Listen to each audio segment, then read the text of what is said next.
Conversa de Bastidor, com Bernardo Melo Franco.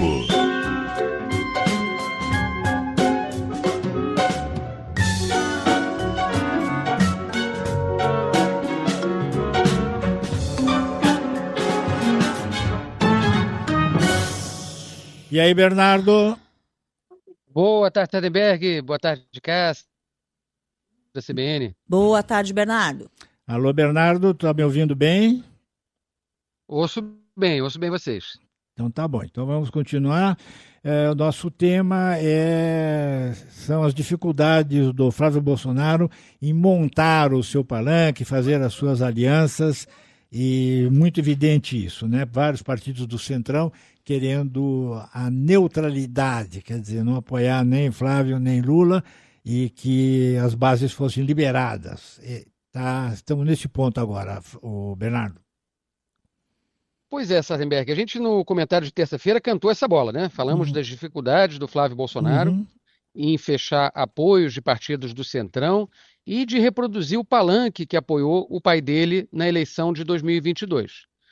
Pois bem, ontem à noite, o senador Ciro Nogueira, que é o presidente, formalizou ao Flávio o desembarque não só do PP, mas também do União Brasil, já que os dois partidos estão unidos numa federação.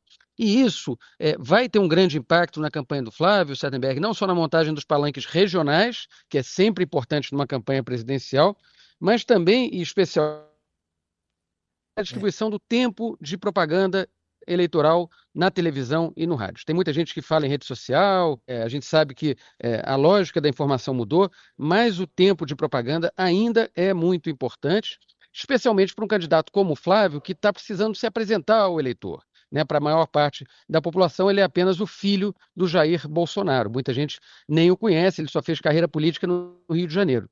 Portanto, é um problema, é um desgaste a mais, um problema a mais para a candidatura dele, faltando apenas, nesse momento, menos de 48 horas para a convenção do PL, que vai formalizar a candidatura dele a presidente da República. Quais são as razões para esse não do PP? Tem duas. A primeira é que o Ciro Nogueira, que está sendo um dos principais alvos de investigação no caso Master, né? A Polícia Federal afirma que ele recebia uma mesada do Daniel Porcaro, além de favores, viagens, mordomias. Ele se sentiu abandonado pelo Flávio. Flávio Bolsonaro se recusou a defendê-lo publicamente, fez que não conhecia praticamente ele, e isso, claro, deixa mágoas, deixa ressentimentos na política. E o outro ponto que está pegando nesse caso da federação, o Ciro Nogueira, ele é candidato ao Senado, no Piauí, estado que a gente sabe é majoritariamente lulista nas eleições presidenciais, e já está tentando se descolar de alguma forma do bolsonarismo, embora tenha sido chefe da Casa Civil do governo Bolsonaro. Numa hora dessa, Sardenberg e Cássia, os políticos estão pensando na própria sobrevivência. E quem está sob investigação, como é o caso do Ciro, precisa muito do famoso foro privilegiado, precisa manter um mandato em exercício. Agora, se formalizando esse desembarque do PP e do União Brasil, resta para o Flávio Bolsonaro a hipótese de buscar o apoio dos republicanos, no partido ligado à Igreja Universal. Mas os bispos estão fazendo... A gente está com um problema na comunicação com o Bernardo, Cássia. E agora, infelizmente, a gente teve essa interrupção. O que acontece? O Bernardo está conversando conosco direto de Paraty, e aí a gente está com uma comunicação muito ruim, tanto que os ouvintes vão notar que hoje a gente não está com a imagem do Bernardo Melo Franco, somente com o áudio.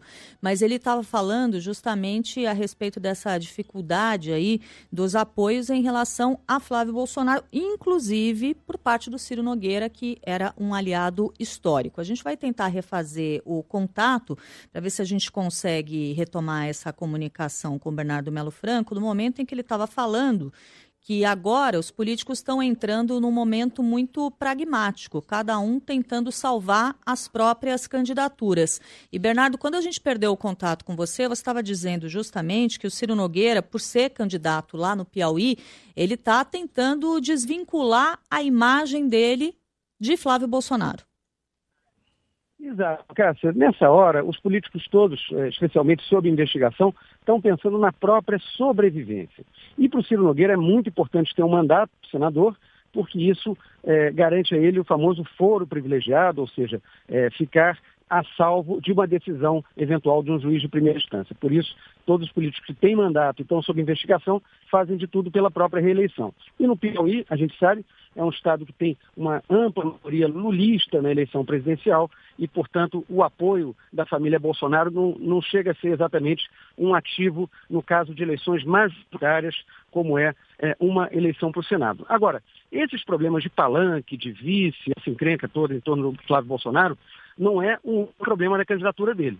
Essa semana, o Flávio Bolsonaro teve esse encontro com embaixadores estrangeiros credenciados em Brasília e repetiu aquelas afirmações falsas do pai contra a urna eletrônica, contra o sistema eletrônico de votação do Brasil, inclusive repetindo uma fake news, né, uma notícia já desmentida várias vezes, de que o Brasil teria importado urnas da Venezuela para manipular as eleições. Isso causou uma reação muito forte em setores do próprio Poder Judiciário e também na política, também no Centrão. A impressão que a gente colhe da classe política, Cássia, é que o Flávio Bolsonaro, ao se sentir isolado, ao ver que a candidatura dele está enfrentando problemas, ele está apostando numa guinada mais radical, ou seja, imitar o discurso extremista do pai.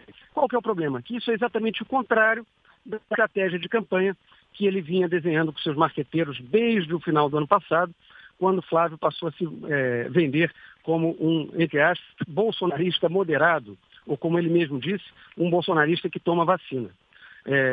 Enfim, o ouvinte que vê esses fatos, vê essa declaração e se lembra do exemplo do pai atacando a urna eletrônica, vai concluir que o bolsonarismo moderado sempre foi uma obra de ficção, né? Uma obra do marketing político.